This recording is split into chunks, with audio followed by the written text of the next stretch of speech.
Welcome to Oncology Radio. We are bringing you the latest information in the arena of oncology. Every episode brings you a new Maryland Oncology Hematology physician host, along with special guests in cancer research, new trials, cancer treatment, nonprofits, and cancer care. Maryland Oncology Hematology is broadcasting Oncology Radio from one of our 14 locations throughout Maryland. You can find Oncology Radio on Spreaker, iTunes, Google Play, Spotify, and iHeartRadio. So stay tuned and welcome to Oncology Radio. Hello, everyone, and welcome to another episode of Oncology Radio, brought to you by Maryland Oncology Hematology. My name is Dr. Shannon O'Connor, and I am one of the physicians at Maryland Oncology, and I am your host this evening. Tonight, we have a really exciting topic, and it's cancer care in the era of COVID-19, and we have a very special guest joining us all the way from New York, Dr. Alexander Shoushtari from Memorial Sloan Kettering Cancer Center. A little background is Dr. Shoushtari is a medical oncologist in the Melanoma Service at Memorial Sloan Kettering Cancer Center, where he serves as its clinical director, and he's an assistant professor at the Weill Cornell Medical College. His clinical research at MSKCC focuses on treating rare melanoma subtypes, such as uveal and mucosal melanomas that are often resistant to traditional immunotherapy. So welcome, Dr. Shoushtari, and thank you so much for joining us tonight. Dr. O'Connor, thank you. It's good to be here virtually. Virtually, yes. And I guess I just wanted to open up with kind of a broad overview of the topic of what your experience has been practicing oncology in New York City, the early epicenter of COVID-19, any major shifts in how you've been treating patients in general, and, go from there. Yeah, I think, it's been like it has for anybody else. It's been a whirlwind few months in some ways, and then in some ways it's a lot of the same basic things are still the same. So yeah, overall oncology care in March and April, it was a kind of a turbulent time. I think we benefited in some way from being the first place because we didn't really know what to be in the very beginning, just how bad this was going to be. And we kind of went into it with this, almost like a fearlessness of inexperience. And then we kind of learned really quickly as the numbers rose, just how disruptive it was going to be just on a practical level. I think it's such a broad topic, but I think the top line summary of what's changed is that, we've really had to, I think, reassess what our basic assumptions are whenever we care for someone with cancer. And for most people, we look at them and say, your cancer, almost regardless of what stage it is always going to be, one of the most important parts of your medical history and your current medical condition and your current health. It almost always supersedes a lot of other things we think about. And early in the pandemic, and especially when we really lacked any testing at all, we really didn't know where the virus was and how quickly it was spreading. We knew it was bad. We knew that it was deadly. And we kind of had a sense, of course, that even basic medical care like going to get a blood draw or a scan could put not just the patient at risk, but could put the healthcare professional at risk. And all of a sudden, that basic assumption that no matter what stage or scenario you're in your cancer experience, the assumption that it's always the most important thing all of a sudden took a little bit of a back seat for some people. And we had to consider that risk of transmission to be, just as important for some people, if not more important. Then, of course, for other people, particularly in advanced melanoma on active therapy, you'd look at that scenario and say, well, it still is critically important that you come in and there's a risk to get that infusion or a risk to get that blood draw, but it's still worth it. So to me, I think sorry if that's a long-winded answer, but it really, I'm trying to encapsulate kind of that basic question that we've never really had to ask in the majority of our insured patients in the US before, which is, is your cancer still like as important as a public health situation? Yeah, no, exactly. I mean, we've seen that here in the community as well. You're right, with lab draws, like you really need to come in for that day 10 lab draw, or can we just do a virtual visit and check on how you're feeling? And so we have really done a lot more virtual medicine, of course, since COVID-19 started. Have you guys shifted a lot of your care to telemedicine, or what are you guys doing up there in New York? Yeah, definitely. I think, that's a part that in some ways has been revitalizing and really exciting to kind of expand our ability to see patients virtually. And then, of course, has been sort of frustrating, I think, in some ways. So we're doing a ton of virtual visits. I think, I can't speak on behalf of my wonderful employer. They've done a lot of visits. I think, it's like thousands of virtual visits, where before COVID, that number was, probably 2 orders of magnitude less.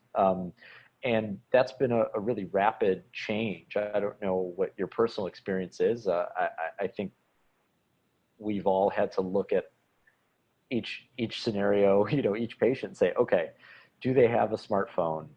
Do they have a computer at home? Is there a visual impairment or some other reason? And if so, can we get a family member to come help them? If they can't, then we are doing phone only visits too, but I definitely think the video adds a lot to be able to see someone and for them to see me, Yeah, I'm sorry, I didn't mean to interrupt you, but I was going to say we feel the same way. Like the patients really actually, especially in the beginning of the pandemic, when you're right, when we didn't know as much and everybody was really scared and people were really locked down, it was really helpful. The patients actually were happy to have a virtual visit because they still felt connected to us as physicians and they felt like we were checking on them, but they were still in the safety of their own home. So I've had patients that still want to do virtual visits, and I'm okay with that because we're still having some high numbers here where I am in Maryland. So absolutely. And it depends on the situation, right? So for some people, virtual visits has been a boon and a godsend to them that I don't think we're going to convince them to come back in person if, for example, they have a low risk or an intermediate risk, melanoma. They've been cleared by surgery with no evidence of disease. And my main job has been, ordering the CAT scans, making sure the radiology interpretation, kind of matches the reality, and then looking at, the part of the scan that isn't included, for melanoma, sometimes that's the arm or the leg, and doing a physical examination of the lymph node. So, we're missing, for those patients that are like thrilled to be able to hear my interpretation of the scan results and the radiology report remotely, and to do that in the comfort of their own home, where you get to, meet that spouse that was always working, that you never got to meet, or you meet their family dog that they talk about and you never got to see. We're missing that like little physical exam component, but I don't know. I think we've had to adjust, and we sort of say, listen, can you just kind of reach down and check that lymph node that I check? And like, it's almost like a trust, a mutual trust that they would tell me if they felt something different, and that hopefully we're not missing anything. And for all in all, I think for those patients, it's a positive thing, to be able to do that virtually. Yeah, I mean, and I was going to say you're a specialty center, a tertiary center where a lot of people come for second opinions, third opinions, fourth opinions. And I'm assuming that must be nice for the patients now, especially with a lot of travel restrictions, to be able to maybe have a virtual consult with you. Are you doing like new patient virtual consults? Or are you still seeing all your new patients in person?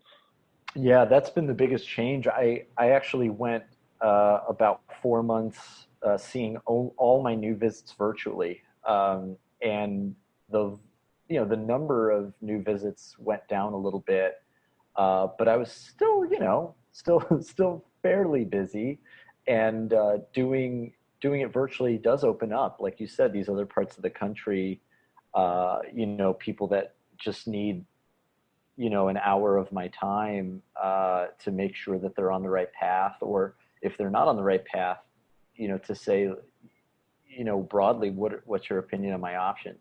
And before it was like, is it worth, coming on a plane, landing in the relatively hellish place that is LaGuardia Airport or whatever, and then commuting into Manhattan and paying, a certain amount of money just to get there, let alone the regular kind of insurance fees. So that's been in some ways liberating, I think, is being able to say, hey, this person with a rare melanoma, in Florida that can't travel out of Florida right now. I think a member of my group saw someone when they were in their farmhouse in Idaho, which was, I think, a new one for us. So we're trying to, get our expertise out there, especially for those one-off kind of, like you said, second, third, fourth opinions. And I guess another question would be a little bit of a shift of a question is the delay in diagnosis. A lot of our imaging centers were not open during the midst of the pandemic. A lot of people were not going to their primary care doctors. A lot of people felt a lump or saw a spot on their skin and, didn't get it checked out because of COVID. Have you guys started to see any of that yet, like later stage of disease presentation because people didn't get diagnosed early enough? And what do you think the impact's going to be long term, do you think, on your melanoma population? Yeah, I think melanoma, I'm really interested to see what happens. I think, there's a really good evidence base and emerging evidence that melanoma is a definite dichotomy, that the vast majority of people can do really, really well with just, a dermatologic excision. Sometimes a surgeon has to do it, but oftentimes just the dermatologist. And there is always a risk that, if you wait long enough and delay it long enough, that a tumor is going to continue to grow and put you in the bad group that will start to have spread and start to be, more life-altering, if not life-threatening. But, it's interesting that some data show that in some ways we're over-diagnosing some cancers, like very early stage melanomas or some thyroid cancers. There's some evidence for that. So I am interested in melanoma in particular, in what happened to that, the few months or the 6 months or the year where we're really not going to do as many dermatologic excisions. I think there's definitely going to be some people that unfortunately are put at more risk. But I do think the vast majority of people will not be as affected overall. I hope. Maybe that's just wishful thinking. But I think there's, that the problem is you don't know who is who. And we don't really know how to screen and say, okay, your melanoma in situ, your stage 0 melanoma, we could have waited and nothing would have ever happened. But then in some people, you get, really aggressive, enlargement or growth or a color change in that spot. And then you're like, crap, I wish we knew about this, 3-6 months ago. Yeah, that's interesting. You're right. I guess melanoma is a little bit unique in that way because I do a lot of breast cancer and we've had, same thing. Some people think breast cancer is kind of overdiagnosed and things like that at a really early stage, but we really have had to change the way we practice medicine in breast cancer. We couldn't get patients surgery at first, which is a mainstay of treatment in breast cancer. So we started them on neoadjuvant endocrine therapy and then waited and then, pushed their surgery off. And so that's interesting, like you said, with melanoma. I mean, they often need surgery up front too, but you guys probably had a time where you couldn't get surgery done. And I don't know, did you have to kind of shift the way you monitored them, or did they just go ahead and get the surgery because it was urgent, because it was a melanoma, or, what was your experience? Yeah, there was a definite period, I would say, where our surgical volume at, us being kind of an ivory tower, referral center, we never stopped fully because I think, everybody realized that there are some really obvious cases where you need to try to save a life with a surgery. So there were always those cases that kind of continued, but I heard our head of surgery say that volume was down 70 or 80% at the height of the pandemic, to kind of open up, slots for ventilators that would have gone to post-operative patients, to of course allow for flexibility for critically ill ventilated patients. So there was this kind of, almost like a triage of OR capacity in the very beginning, in the height of the pandemic. That relaxed a little bit more, actually, into sort of, as I recall, don't quote me on exactly, but it was sometime in May or June where we started to think to ourselves, okay, let's start to prepare for, cancer not pausing for a viral pandemic, and we may get a backswell of cases. So during that kind of decreased volume period where we weren't doing as many surgeries, we were, for bulky lymph node positive cases, for example, so cases where they were high risk for eventual metastases down the road. Normally you would do maybe surgery first, and then you would do, adjuvant or post-operative, immunotherapy.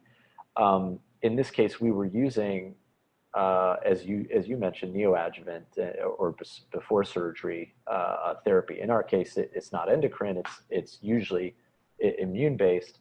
But sometimes, based on the mutation, we can offer about 40% of our patients pill-based targeted therapy as well. So one of those two approaches we used a little bit more often when the ORs were kind of slow.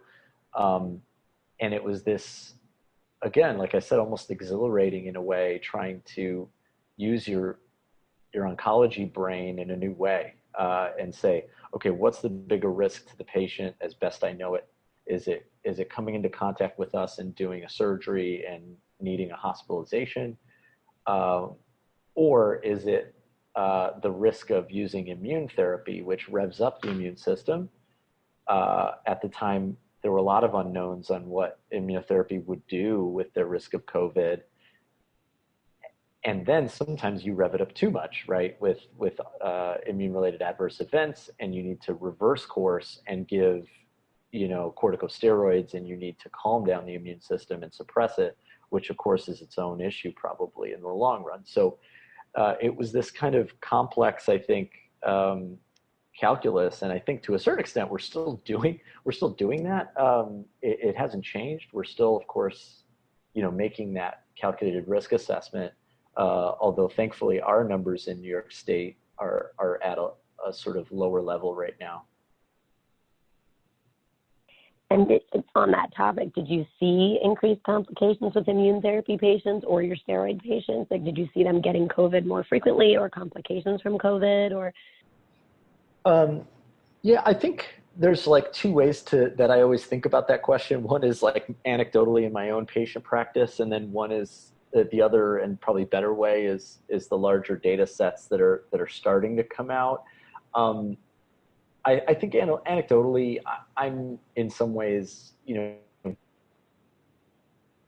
very lucky that, being hyper specialized and only treating patients with advanced melanoma, I'm using things that that are used in melanoma, which is basically immune therapy, targeted therapy, and then traditional treatments for advanced cancer like cytotoxic chemotherapies, I use a lot less often than for example, you do.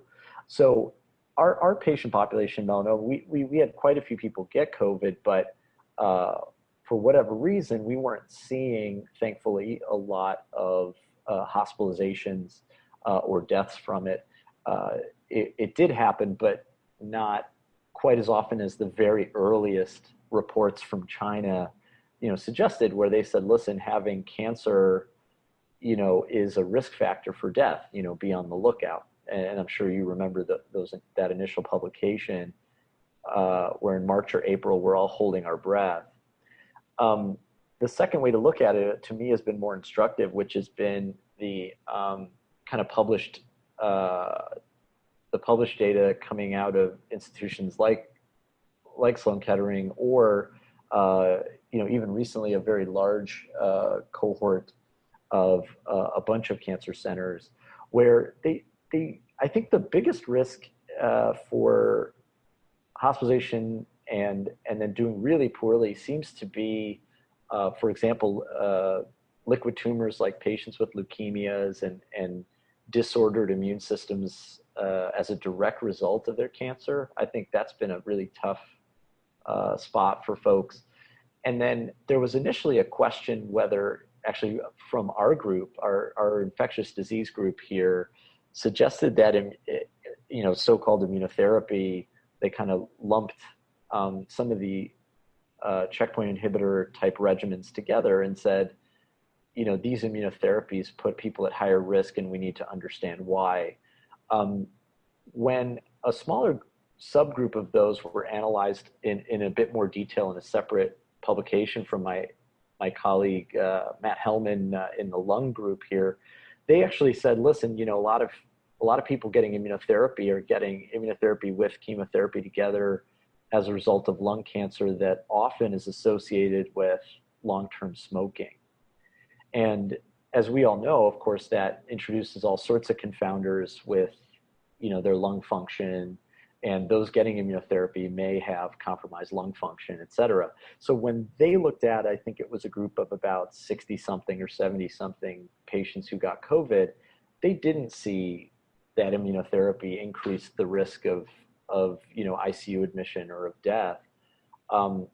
It was mainly the fact that, those people that got it were more likely to have, lung dysfunction. So to me, that was really reassuring, that just the process of giving immunotherapy didn't seem to rev up the immune system so much in a dangerous way that our patients were at higher risk. We have not seen that. And when I counsel my patients that are on, checkpoint inhibitors like nivolumab or pembrolizumab or ipilimumab, I basically just say, listen, you're at, I think, the same risk. It's certainly not protective. It doesn't seem to be putting you at risk. The group where I have seen some issues is if they get an immune complication where their adrenal function has been compromised, either with hypopituitarism or adrenal insufficiency. They don't have that kind of built-in, stress, sort of thermostat, so to speak. So when they get COVID, I worry that they need stress dose steroids, that they may not get them quickly enough, or that they may suddenly decompensate. And I think that's thankfully not that common a side effect. Only a few percent maybe have that issue. So it's just something I keep in the back of my mind. Yeah, thanks for clarifying that, because I, in my mind, was thinking about, increased cytokine storm with the immune therapy. If you're, activating the patient's immune system, is it going to be overactive if they get COVID, and then cytokine storm, which seems to be the pathophysiology of the patients that do worse if they get that cytokine storm. But it's interesting that your colleague kind of looked at all those other factors that seem to make sense, the smokers, the other underlying lung disease that may be some of that explanation, and, explain that away. Is your group or your center doing any work on COVID, cytokine storm, immunotherapy, any of that stuff, or publishing any data on your experience, or do you know? Yeah, so there were a couple of publications. Matt Hellman's the senior author on the lung-specific cohort in cancer discovery. The infectious group, I believe, published it in I believe it was Nature Medicine, although don't quote me on that. And then I'm just pulling up right now the Lancet paper, which you may be familiar with. It came out about a month ago with the COVID-19 Cancer Consortium database, and very quickly in a month they enrolled a little over 1,000. Actually just under 1,000 cases, 928, and they, did a logistic regression, and said, hey, the risk factors seem to be similar risk factors for, short-term mortality that we see in the overall population. So, older age, being a man is probably, a risk factor for immunologic reasons that we don't quite understand. Smoking is a bad thing. And ECOG performance status, and then it says, if you've got active cancer, of course that's a higher risk factor. I think that kind of makes sense. And in the early part of the pandemic, this is my favorite part of the abstract, compared with residents in the Northeast, residents in Canada or the Midwest were associated with decreased mortality. I think that's just kind of funny because, of course. Interesting, right? I think that's, not going to hold true with more patients and more time. But when they looked at it, the type of cancer did not seem to be associated in their 900 patients, and the type of cancer therapy or recent surgery weren't. I do think the immunologic stuff is going to be, I think this is going to launch careers. I think this is going to, be something that plenty of people spend many, many years trying to understand, because, there's a lot of different ways that you can see it going, and a lot of different ways that we've tried, already. So some people have tried, tocilizumab, the IL-6 inhibitor, that really, I don't know if you've ever had to give it in any of your patients for a cytokine storm, but it really shuts down all the inflammatory cytokines in most people really quickly. And it doesn't last, for a long time, but it's sort of like, pouring water on a fire. And for things like CAR T cells, it often works really well and works in the long run. And I think, there've been some early retrospective data saying, yeah, TOSI doesn't look like it maybe, saves lives. But then, of course, there was the dexamethasone trial from the UK that showed a survival benefit in this kind of prospective, randomized way. And so why is it that, dexamethasone seemed to help in people that were really sick and people who were on ventilators, whereas it didn't seem to matter that much in the less sick patients? I think there's a lot of people thinking about it. One of my colleagues, Santosh Vardhana, Dr. Vardhana is interested in metabolism of immune cells in general in cancer. And, I think he was, on the wards early on in the pandemic and said, wow, these people have all this cytokine storm and release. I wonder if the same kind of exhaustion that we see in cancer is implicated in, people not doing well with COVID. And so he started an N-acetylcysteine trial. It's not randomized or anything, but we did open a trial that was sort of based on, homegrown ideas. I actually don't know. This is not like a story where I have, a magnificent finding to tell you about. I think it's still ongoing, and thankfully, of course, the pandemic slowed down. So I don't know where that is in accrual, but it's kind of been really remarkable to see my colleagues kind of, leap into action to do the nitty gritty and the tough work, at the front lines, patient care technicians and nurses and our cleaning staff and everything, all the way up to, these, my egghead colleagues in the lab, trying to think of a novel study. So, yeah, it's been, there's been a lot going on. But I think we're all just waiting on these bigger kind of randomized trials and to kind of show us the way. Yeah, I was going to say, you're right. There's been a lot going on, I think, in medicine in general and in oncology and in, all of the research and how we treat our patients. And I guess kind of my question would be on a personal note, do you feel like you've, now that things are slowing down a little bit and can look back, do you feel like, things are calming down, getting back to normal a little bit? I mean, I personally feel a little bit more relaxed because you're right. We were kind of all nervous and thinking that our patients were all going to be very, very sick and that's super high risk. And now, yes, they're still at risk, but we know a little bit more about the virus, a little bit more about the precautions we need to take. We have very strict precautions in our clinic, et cetera. So kind of personally, how have you been dealing with things and such? Yeah, I think you're absolutely right. I think I think it's human nature to try your best to adapt to a situation. I think our patients have adapted really well. I think, the physicians and nurses and our clinical staff have done so too. So I kind of like the fact that I live in Manhattan as well. And so for me, it's been like being here, you kind of get used to it a little bit faster, that, okay, for the last 3 or 4 months, I've put on a mask when I leave the house. I've, done X, Y, and Z. And in the beginning, you're sort of, washing your groceries and, not sure if that's gonna, you're gonna carry it home from the corner store.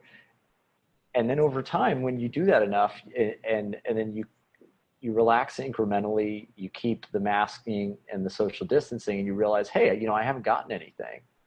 That helps me adjust, I think, a little bit better than maybe somebody that wasn't in the epicenter in the beginning and is just now coming to terms with it.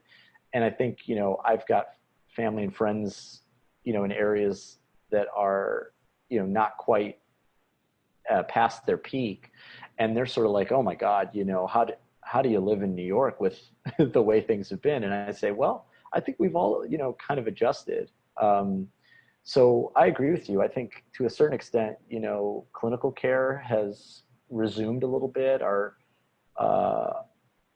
surveillance, that we delayed in March, I've had patients come in for their scans a few months overdue. We're just catching up and things are starting to get back to normal. I think we're all, at least in the scientific community, we're all a bit dismayed at the divisions that have arisen around what I think should be an easier issue to unite around, which is that, masking seems to reduce transmission. And, I think they got that wrong, the messaging in the very beginning. And it really hurt us. So I think that's kind of the hard part, is watching other people go through what New York went through and thinking to ourselves, it didn't have to be like this in Houston. It didn't have to be like this in, Arizona. It didn't have to be like this in Florida. Yeah, no, I agree with you 100%. And that's a whole nother topic we could talk about on a different podcast, sorry. I'm sure. But sorry. You can edit that out. It's a great topic. But, well, I do want to get to a little bit of a plug for your research and what you're doing and the hard work you're doing up there in New York with your melanoma patients. So this is unrelated to COVID, but I did want you to kind of talk about some of your exciting research and what you're working on right now. Oh yeah, thanks. My favorite topic is my research. Yeah, so I work with a phenomenal group of physicians that, focus on every aspect of melanoma. And, so I've got my melanoma surgeon and my, world-class dermatologists and the radiation specialist that focuses on melanoma. My sub-focus with medical treatment for melanomas, as you mentioned, is the kind of rarer subgroups. So if I had to plug one thing, it's to say that, there are different types of melanomas, and a lot of the, common in the US melanomas are the sun-exposed skin melanomas that many people can have success with, like, Jimmy Carter, with metastatic disease being controlled for years with these agents, that block immune checkpoints and led to Nobel Prizes in 2018. Unfortunately, not all melanomas are alike. And so, if somebody has a melanoma arising from a mucosal site or from the uveal tract in the back of the eye, or on an acral lentiginous surface like the palm, soles of the feet, we're in many ways still in the bad old days of pre-immunotherapy, pre-targeted therapy, and so my trials are largely focused on new ways to try to treat those rare melanoma subtypes that don't respond to those standard agents. So, this can take several forms. I think we're always interested in, novel compounds that still work on the immune system, but work on it in a different way. I think being able to inject an immune modulating agent directly into a tumor is something that's unique to melanoma, because lymph nodes and skin metastases are fairly common. So you can, enroll onto trials a little more easily that, you just inject it right into the tumor and maybe it'll work throughout the body. I'm focusing on a lot of melanoma genetics. Melanoma is a model tumor for almost an addiction to a certain pathway, the MAP kinase pathway in this case. And so if you have a certain set of genes in skin melanomas, you almost always get an activation in one of these genes, whether it's BRAF or, NRAS or, MEK1 or something like that. And so I'm trying to, my next big paper, hopefully in the next 6 months or so, should be sort of cataloging those retrospectively. And then I'm, trying to work with companies to say, hey, there's this small subgroup of melanomas that uses this, gene to activate the MAP kinase pathway.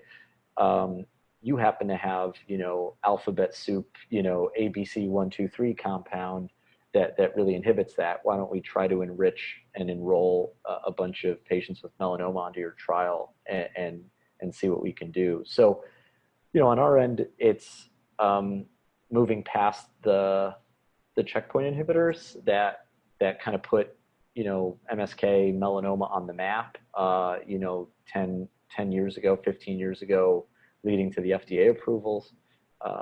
Well, my colleagues would say they were on the map for, 30 to 40 years, of course, but, the approvals came 10 years ago, and now we're just working on that next wave. And thankfully there's a lot of other places and a tremendous amount of interest in immunotherapy, not just at Sloan Kettering, but of course around the country and around the world. So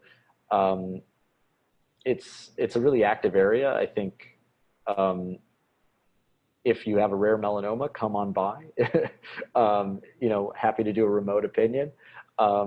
If you tried a standard therapy and it doesn't work, and you need some help thinking about which of my trials should I enroll in, we're happy to weigh in. If you don't have a trial and you want us to tell you about what our trials are, we're doing some more virtual visits and stuff where they don't always have to come into the city.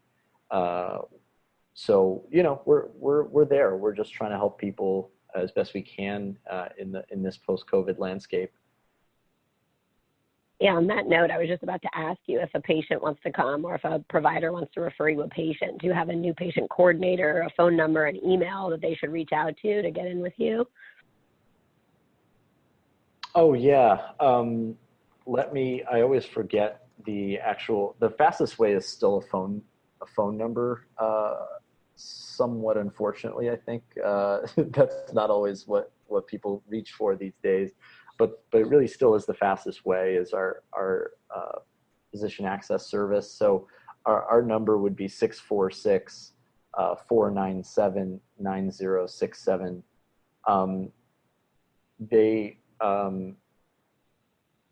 We'll get back to you. It's sort of a Monday through Friday line, but yeah, no, if people want to reach out to me directly, my email is like semi-public anyway because of my publications. So it's, shoushta@mskcc.org. I may not respond if it's a high email volume day, but if it's, for a patient case and we can just jump on the referral quickly, then, I'm happy to help. Yeah.